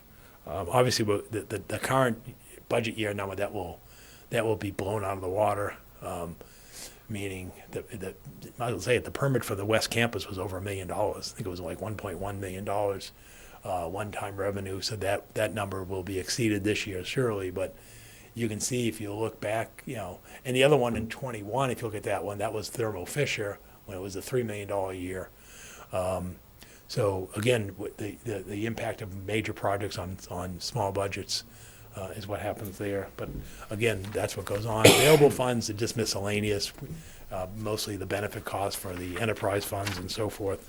But we account for it. And then again, the message is inflation, inflation, inflation. And the big problem is 22. Coming out of the pandemic, 7% inflation has basically hit the labor markets and the construction markets, and that's why communities are struggling. And so that's the challenge that we have. Before I turn over, the other thing you do have is you have all the detailed spreadsheets. We're not going to go through that. We also have the spreadsheets for the enterprise funds, so you'll have that. And again, when you sit with the Public Works Director or PEG Access Director and so forth, you can go over those in detail, but those are all provided. So that's sort of where we're at. And then the last thing, which is the review of the warrant, I'll be real quick on that because it's a real quick summary in terms of the warrant that you asked me to go over. The Select Board is scheduled to sign the warrant at its meeting at the end of this month, a week from this coming Monday. And right now, this is sort of, the prototypical and probably a little bit unusual warrant for spring town meeting. Right now, there's 27 articles, and most of them are basically what you see at every spring town meeting, which is the budget town meeting. So again, I'm not going to go through with it, but you're in tremendous detail. But we've got to make any adjustments to the current year, which we'll work on the next couple months with the town accountant and the department heads, but nothing major. The Neshoba tax assessment, the school budget, general government budget, the reserve fund, which we'd level fund again at $400,000, the capital budget, which John will go over shortly. We as I mentioned about the MSBA project for a new middle school, the Parker, we are in the project eligibility stage. By the end of this calendar year, we have to fund the feasibility study in order to qualify to enter the feasibility stage. The assessment from Dr. Lang and myself is that we should make that request at Springtown meeting because it's a borrowing and it won't have any impact on the tax levy this year anyway. But we think it will heighten awareness and promote ongoing efforts that will kind of transpire over the next 6 months as our project eligibility begins in April. It's roughly a $1.5 to $2 million appropriation, of which half of it will be reimbursed by the state and it will be funded by borrowing to do that feasibility study. And we'll have final numbers next month on that because we're looking at what it was for the most recent middle school projects in working with our partners at the Massachusetts School Building Authority. And then again, we then go into the enterprise funds for sewer, related capital that are funded through the enterprise funds but are borrowed in terms of a upgrade to the Kensington Road sewer pump station, a purchase of a flush truck for the sewer division, stormwater enterprise fund, and a camera truck capital that again is borrowed but debt service comes and is paid through the enterprise fund in subsequent years. The forum operating budget, which again relatively it's unchanged. PEG access operating budget, PEG access equipment. There's equipment for 2 fiscal years, the current one and the upcoming fiscal year. Not major. I think the current year is like $39,000. The upcoming year is like $18,500. The golf course enterprise fund, which is relatively unchanged at $30,000. We're still required to do the annual authorization of department revolving funds until such time as the state changes that, which is on the table under the Municipal Empowerment Act. Cemetery Improvement Fund, we see that every town meeting, as the ongoing improvements at the cemetery from their sale of lots and graves. Community Action Fund, $10,000 perennial spring town meeting article.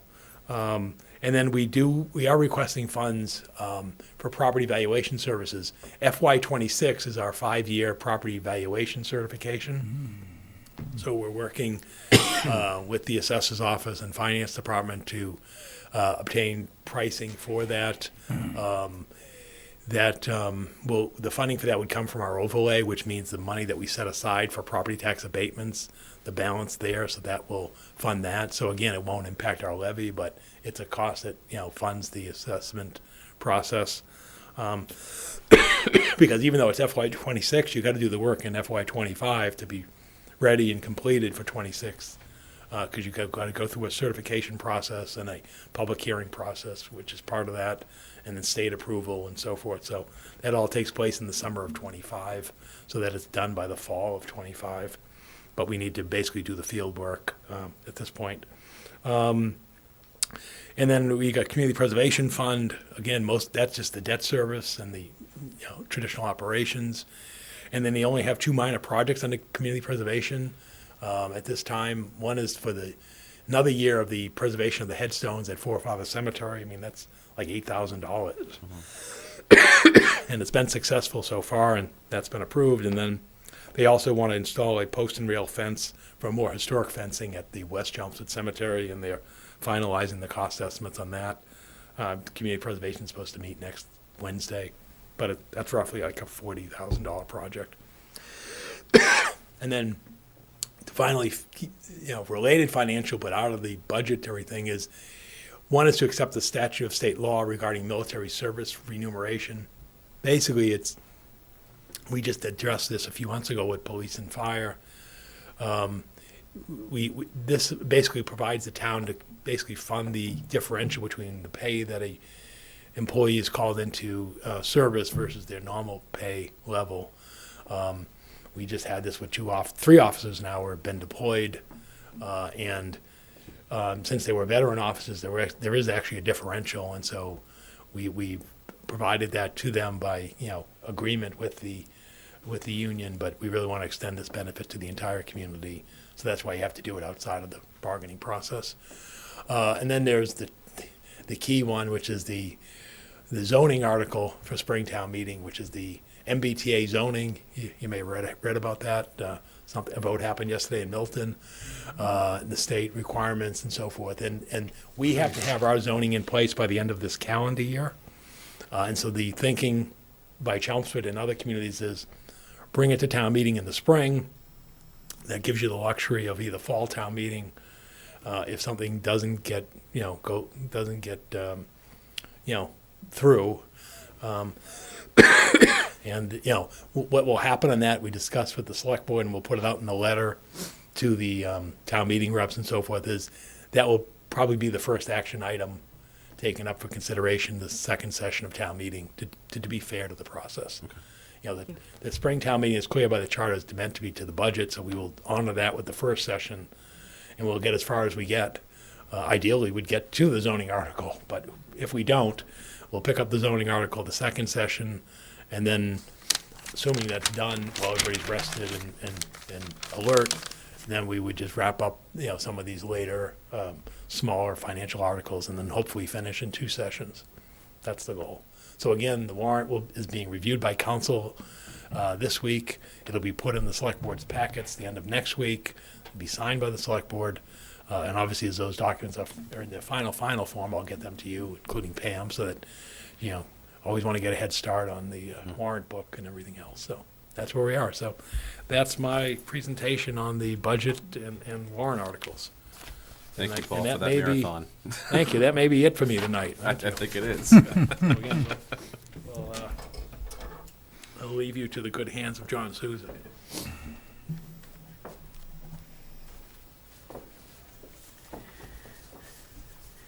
Let me just get to that slide.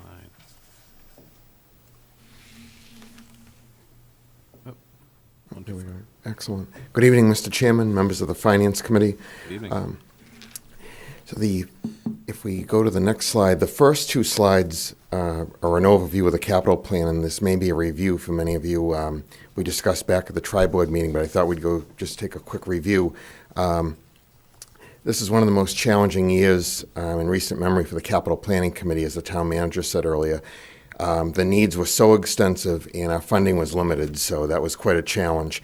The committee reviewed 41 projects totaling over $11.2 million, and after consideration, the committee voted to recommend 21 projects totaling just over $5.88 million. 3 of the projects received partial funding, and 2 larger school roof projects were recommended for funding outside of the capital plan.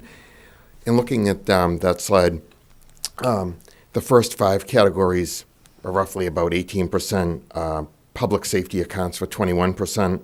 Public works and public facilities around 20%. And then school buildings is the largest investment with about 41% of the capital plan devoted to that.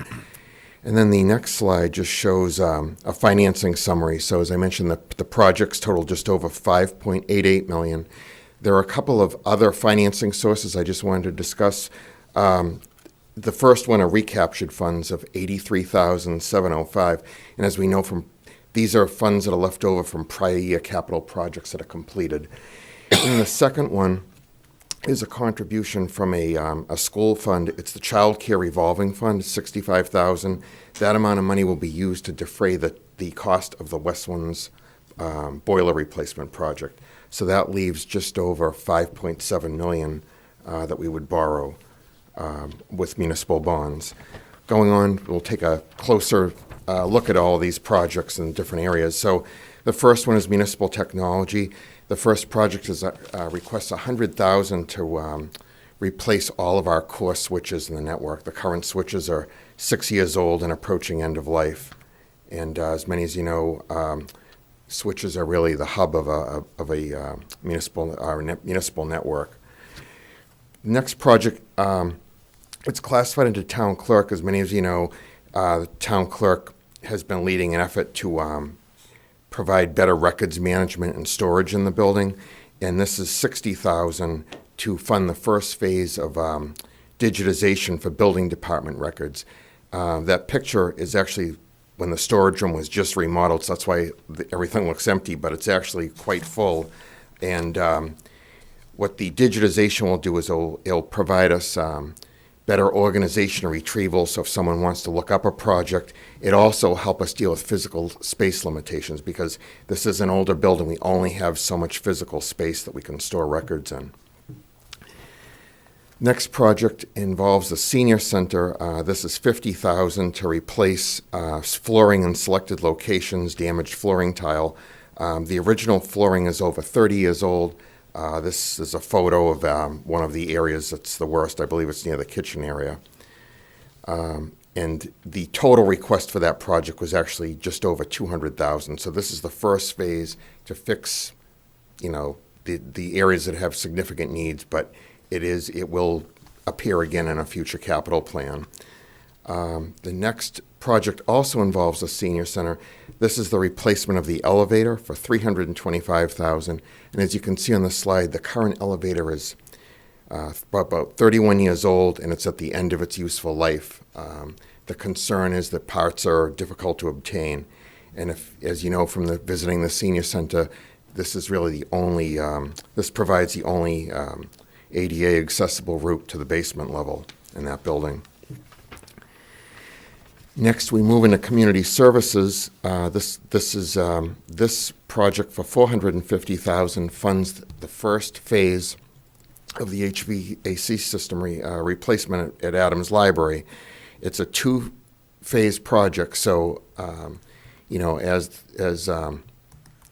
as Public Works Director explained at our meetings, the total cost is estimated around $900,000. So this will appear on a future capital plan as well.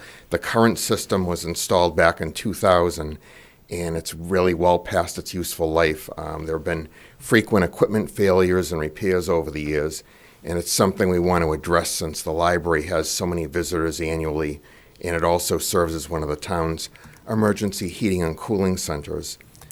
The next project is a vehicle replacement for the health department at a cost of $50,000. This will replace an aging Ford Fusion sedan that you see there. It's a hybrid. You can see the mileage is high, but what really drove the need for this year is, and I've seen the pictures from a vehicle mechanic, the underbody has extensive corrosion, being in New England this long and being used around town, and the car will not meet future state inspection standards going forward. Then we transition into public safety. This is a project for the police department. $150,000 will fund the replacement of HVAC equipment at their firearms range building, and you'll see it replaces an air handler and an exhaust recovery unit at that facility. The next project also involves a police department. This is $60,000 to fund a replacement of parking lot lighting poles and fixtures, like you see in the picture. The issue here is these poles date back to when the police station was constructed back around 2003. They have significant rust and corrosion and must be replaced to avoid harming the security cameras, the wiring and connections. So from there, we move on to the fire department. This project here is the replacement of engine number 5. You can see the cost is over $1 million. It's $1,027,000. This replaces a 2009 engine. And one of the concerns, the reason that we want to get this in the pipeline now is, as the fire chief and deputy chief have explained at our meetings, fire apparatus now requires a significant lead time because it's built to the town's order, like a custom order. So the lead time is 2+ years or more, and so we want to get this order into the pipeline and the funding. Then from there we move on to public works. These are the first 2 items are traditional infrastructure projects that you see funded each year. $350,000 is set aside for sidewalk improvements, $425,000 for road improvements. The actual areas that these improvements will be made will be based on the sidewalk plan and pavement management assessment that will be reviewed by Public Works Director and her engineering staff. So that takes care of that area.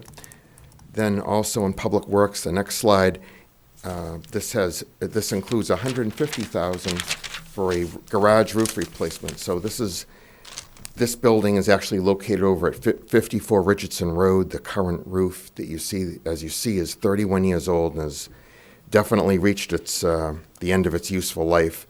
This building is actually used to store the large truck or vehicle for telemedia, and there are some other uses that the Highway Division has for this building. So it's probably one of the of all the buildings in town, it was explained to us that this roof is in the poorest condition out of all of them. The next slide involves replacing a medium-duty truck used for pothole and patch repair jobs for the Highway Division. The cost for that is $105,000. You can see that is an aging and high-mileage vehicle. The next is a truck replacement for the cemetery department. It's a dump truck. And that's a cost of $82,500. The cemetery department uses this for hauling bulk materials and for other duties. Also assist DPW during snowplow operations. The next is a municipal facilities vehicle. It's being replaced for a cost of $85,000. So what you see in the picture is the plumbing van, and you can see that it's an older vehicle, 2010, very high mileage, has reached the end of its life.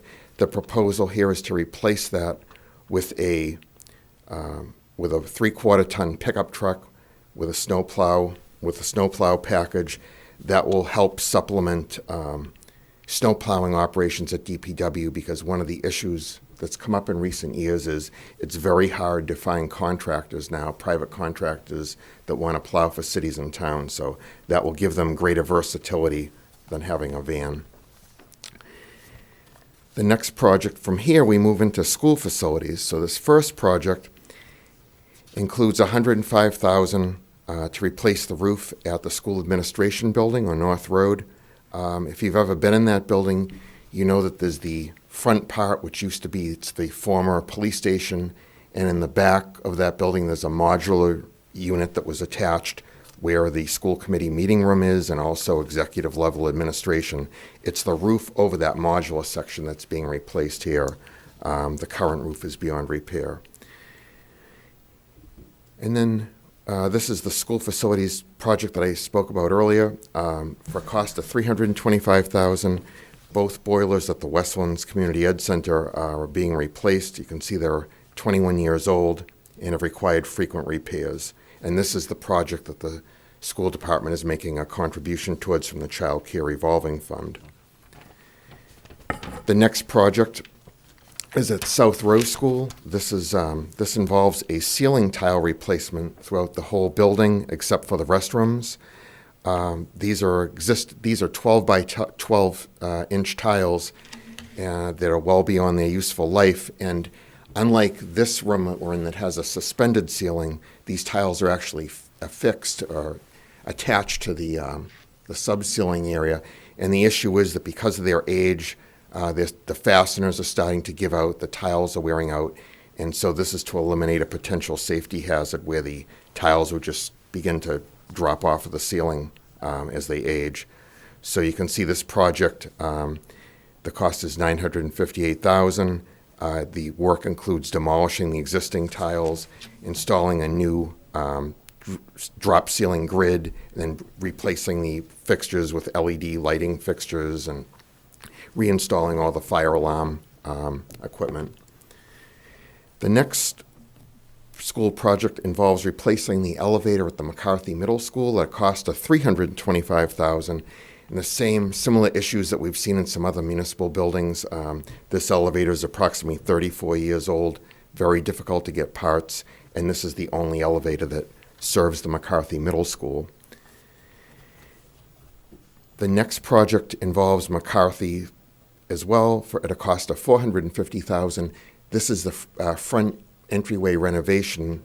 And as you look at that picture, one of the things that kind of strikes you is McCarthy was built in a completely different era. So if you look at the front entranceway, it's completely wide open. And so what school administration would like to do is remodel the front entryway to enhance security. So this would be able to provide them with new doors, means of access and egress, and it will allow them to construct a containment area, if you will, similar to what they have at the high school, so that you could have, if someone enters the school and they need to be checked, they can be in that containment area. It also allows a security screening checkpoint. And this was the top priority of the school committee out of all of the projects that were presented to Capitol. The next project involves the McCarthy roof replacement design at a cost of $250,000. You can see the current roof is 22 years old. And I did want to mention this was a larger project. The actual cost of the whole project is $1.2 million. In discussions at the capital planning meetings, discussions with our public works director, the decision was made to fund $250,000 so that you could complete the design work, and you would be in a much better spot to be able to do produce bid documents and have a design sort of a road. You'd be doing a roadmap sort of to get everything in line for when you do the entire project. It was pointed out that there are solar panels on the portions of this roof that will need to be removed and then reset as well. So this will definitely help the design and bid process. So that completes all the capital projects. The next steps are really all of this will be brought to town meeting in April for consideration. And then following town meeting's vote, we would then work to borrow the funds before the end of the fiscal year. So that's a good summary of the capital plan. If there are any questions or anything I missed, please ask. I have a Yes. question. The costs that you quote, are they based on actual quotes from vendors, or how did you derive, like, for example, the, excuse me, the McCarthy Middle School will cost, the roof will cost The X? roof. Yeah. We relied on anything to do with a building this year. We actually asked all department heads to work with our Public Works and Facilities Director and her staff, so that way you wouldn't have an instance. And I know the Finance Committee member, David, was very steadfast in this, and I don't blame him, considering the inflationary environment that we're in. He did ask a lot of questions from the presenters, and one difference that we had this year is,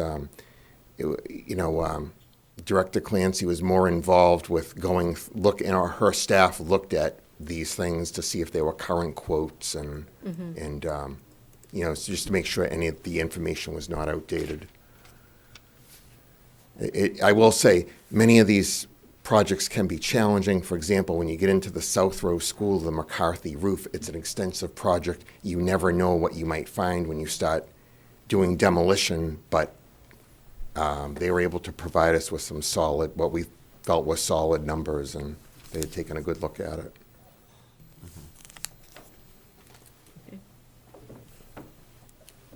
Any other questions? All right, thank you, John. Thank you. Next on our agenda this evening, we have a reorganization discussion and vote. We do not have two of our remaining members here this evening, so we can certainly push this off until our next meeting. It's completely up to you guys. No, I kind of know where some of them would go. But I'm fine with pushing it off. Either way, it's up to the members that are here. We have a quorum, but again, we have two Wait. that weren't able I to make can't it. anticipate any changes, but I think it might be better if we If we push have it off. all six I think current so. members. Yeah. Yeah, I I agree. think so. Okay. Yeah, I think so. All right. Do we need to? We don't need to make a Nope, motion to move that. we don't. no? All right. Following that, we have review and discussion of liaison assignments for the fiscal year 25 budget review. So let me just pull up the current liaison list.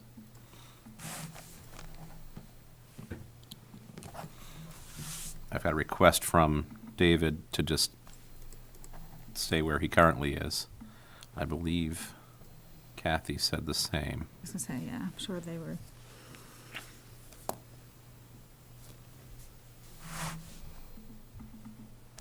Okay. So, last updated this when I circulated it on the 23rd of last month. Board of Health, Anita, do you want to stay Sure. on that one? Okay. Unless anybody else dying. Good. You know? Yeah. All right. Okay.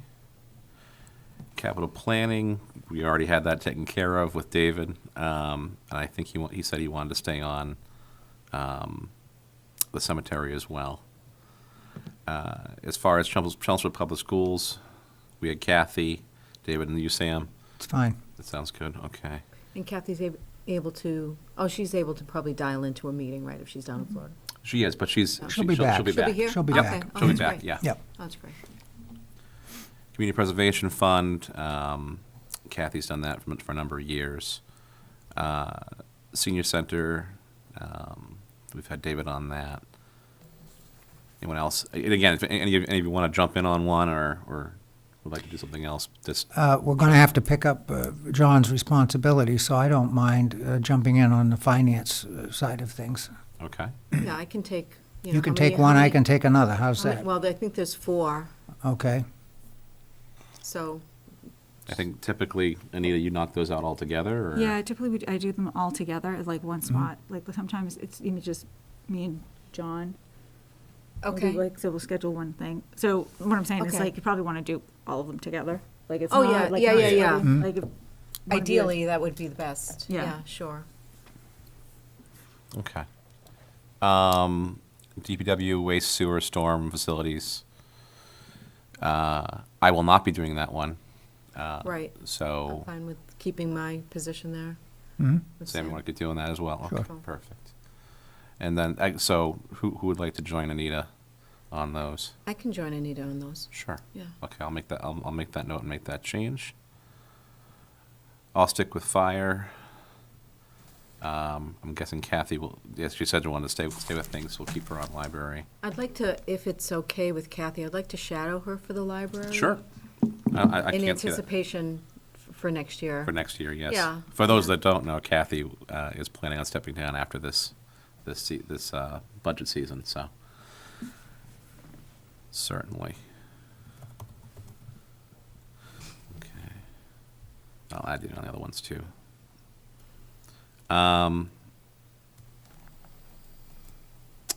Neshoba Valley, we have David, Sam, and Cindy. Everyone's still good with that one? Cool. Okay. Peg Access, Sam, Sure. since you're over there already. Right. More than I'd like to be. Eh? Yeah. I'll stick police department. Public facilities we already mentioned. We've already gone through the main budget, and then Anita, you want to stick with veteran services? I can, unless someone wants, Sam, you want, I wouldn't mind taking that on. okay. And you want me to take you off that one? Yeah, I mean, I'd love to see Regina. That's my only time I see her, but, I'll tell It's a you you don't little want to see her crazy. this year. Okay, that's fine. huh? I'll tell you you don't want to see her this year. That's fine. All right. Okay, that takes care of that. As far as warrant articles, there aren't a heck of a lot of warrant articles that would not be something that's already coming in, except for the MBTA. Yeah, and I've got a request, if they can come in on the 28th. They've asked. They've asked the 28th? Yes. For the MBTA? The citizens petition? Citizen or- petition No. asked, or? No, this is the planning board. The planning. Planning board article, yeah. So I'll put them tentatively for so wait, it's 28th of February? March. March, okay. I'll put them tentatively there. I'll reach out to the citizen petition.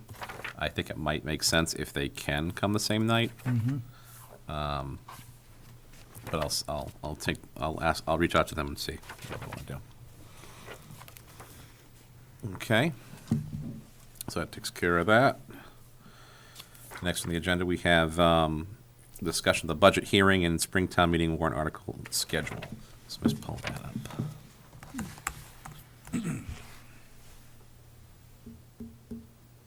And thank you, Pam, for sending that around. So tonight started our hearings. We will not be meeting next week. And then I have slated as the first available meeting for meetings the following Wednesday, which is the 28th of February. Oh, sorry, Thursday, the 29th of February. If we are ready to do any hearings that night. So the next couple weeks, if people meet with the departments and are able to have a meeting, then reach out, let me know. If we aren't ready for that, we do have plenty of time this year because of how late the final Monday in April lands. So we could potentially not have another meeting in February and then start up again in the second week in March. We don't do the first week in March because that conflicts with the zoning board. So if we can do 29th, it'd be good to do it. And hey, how many times can you do a meeting on 29th of February? There you go. My cousin's birthday. What? Oh, yeah? Really? Cousin's birthday, once every 4 years, yes. I won't say it. So the budget hearings will go through likely the 28th of March. We could theoretically vote anywhere between the 28th and the 11th. And again, we would skip that first Thursday in April because it conflicts with the zoning board schedule. So we'll see how the budget hearings go and where we land as far as voting, because typically that's a nice marathon night. And we also probably should recognize the fact that we're not going to have all the departments in for some of the minor budgets. Oh, exactly. Yeah. Correct. So what's the discretion on that? I mean, should that be an agreement between the liaison and the budget and the department head, or do you want to establish Yeah, some criteria for it that? depends on really what the information is and whether or not we want to report it. I know for last year, for a couple of them, we had the smaller budgets just explained by the liaison that had gone and met with Right. them. I'd say when you meet with your liaisons, have that discussion. If it doesn't make sense for them to Okay. come in and review, we can deal with that on the review on the next meeting. The last date for warrant article recommendations to be in the book is April 11th. In the book we put together, the draft, 17th, and then the town meeting begins on April 29th.